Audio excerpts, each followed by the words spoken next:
Выборы в Таджикистане традиционно проходят без оппозиции и независимых наблюдателей, что вызывает множество вопросов о прозрачности и легитимности процесса. Власти утверждают, что политическая стабильность – главный приоритет страны, но насколько это соответствует демократическим принципам? Почему страна, декларирующая приверженность развитию, раз за разом демонстрирует закрытость избирательного процесса? В 2025 году ситуация не изменилась, реальные оппозиционные партии были либо ликвидированы, либо лишены возможности участвовать в выборах. Фактически, граждане голосуют без выбора, все кандидаты либо принадлежат к правящей партии, либо являются номинальной оппозицией, не имеющей реального влияния. Это приводит к тому, что интерес общества к выборам постепенно угасает, а явка становится искусственно завышенной. Почему в Таджикистане нет оппозиции?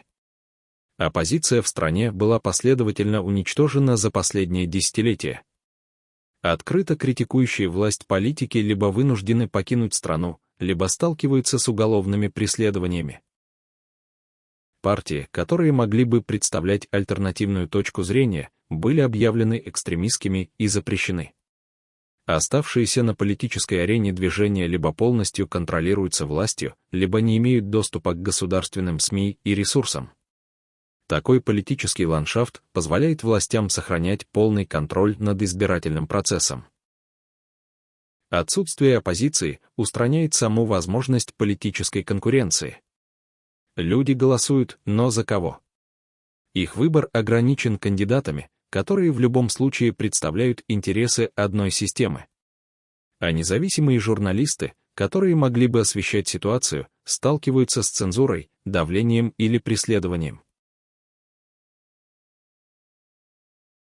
Почему выборы проходят без наблюдателей? В международной практике независимые наблюдатели являются важным элементом демократических выборов. Их присутствие помогает предотвратить фальсификации, а их отчеты дают объективную оценку процессу голосования. Однако в Таджикистане этого элемента нет. Организации, такие как ОБСЕ, в очередной раз не получили приглашения на мониторинг выборов. Власть предпочитает контролировать процесс внутри страны, а не подчиняться внешней оценке. Причины отказа от наблюдателей очевидны. Когда весь процесс подчинен единой системе, где нет конкурентов, где медиапространство полностью под контролем государства, приглашение независимых экспертов становится ненужным риском.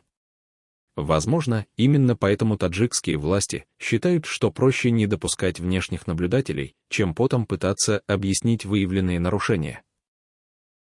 Международные организации, включая ОБСЕ, не получили приглашения на мониторинг процесса, что еще больше усиливает сомнения в его честности.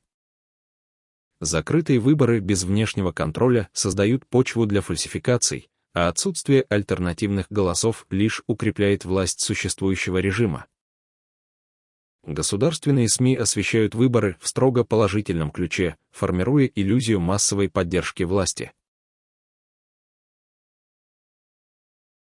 В то же время государство выделяет огромные суммы на празднование национальных мероприятий, включая военные парады и торжественные шествия.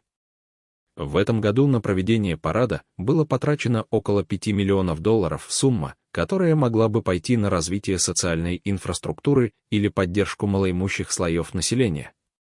Почему именно парад стал приоритетом в условиях, когда значительная часть населения сталкивается с финансовыми трудностями? Куда пойдут $5 миллионов? На фоне сомнительных выборов страна тратит колоссальные суммы на парад. $5 миллионов – сумма, которой хватило бы на строительство новых больниц, ремонт школ, поддержку малоимущих семей. Но почему именно парад становится приоритетом? Официальная версия – поддержание патриотического духа, демонстрация силы и сплоченности народа. Однако критики считают, что такие траты – это не что иное, как часть системы удержания власти. Парад позволяет властям укреплять контроль над армией, обеспечивая ей финансирование и лояльность.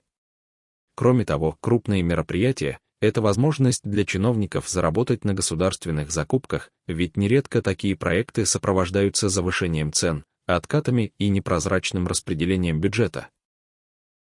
Для сравнения, $5 миллионов могли бы построить 10 современных школ в отдаленных районах страны, оборудовать десятки больниц современным медицинским оборудованием, запустить программы поддержки студентов, которые вынуждены покидать страну в поисках образования, инвестировать в цифровизацию и развитие регионов, что могло бы повысить уровень жизни тысяч семей. Но вместо этого деньги уходят на демонстрацию внешнего блеска, который не решает реальных проблем общества. Как это влияет на общество? Когда власть сосредоточена в одних руках, а реальные альтернативы отсутствуют, граждане постепенно теряют веру в систему. Молодежь уезжает, не видя для себя будущего в стране. Интеллигенция либо подстраивается, либо замолкает. Экономика движется вперед, но без должной прозрачности и подотчетности власть продолжает концентрироваться в одних руках. Политическая закрытость влияет на инвестиционную привлекательность страны. Международные организации и частные инвесторы предпочитают работать с государствами, где есть прозрачность, где соблюдаются законы, где гарантированы независимые суды. Без этого любые реформы рискуют оставаться лишь на бумаге. Если заглянуть глубже, становится очевидным, что такие расходы не просто демонстрация силы, а механизм укрепления лояльности элиты. Военные и чиновники, задействованные в организации мероприятий, получают дополнительные средства и привилегии, что делает их еще более зависимыми от системы. Кроме того, значительная часть этих денег, вероятно, оседает в карманах тех, кто организует торжественные мероприятия через завышенные сметы и откаты. Можно ли было потратить эти 5 миллионов иначе? Безусловно. На эти деньги можно было бы построить десятки школ, отремонтировать дороги, модернизировать больницы, запустить новые программы социальной поддержки. Например, в стране по-прежнему не хватает больничных коек, а уровень медицинского обслуживания остается низким. Инвестирование в образование и здравоохранение могло бы принести долгосрочные выгоды для населения.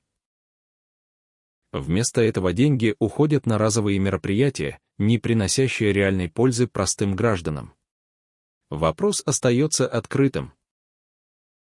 Ли Таджикистан движется по пути стабильности и процветания, или политическая система, основанная на подавлении оппозиции, создает иллюзию контроля, оставляя граждан без права выбора? Выборы без конкуренции и независимого наблюдения ставят под сомнение будущее демократических институтов в стране, а многомиллионные траты на парады лишь подчеркивают приоритетность внешнего блеска над реальными проблемами общества. Пока страна инвестирует в имидж, реальные проблемы остаются нерешенными.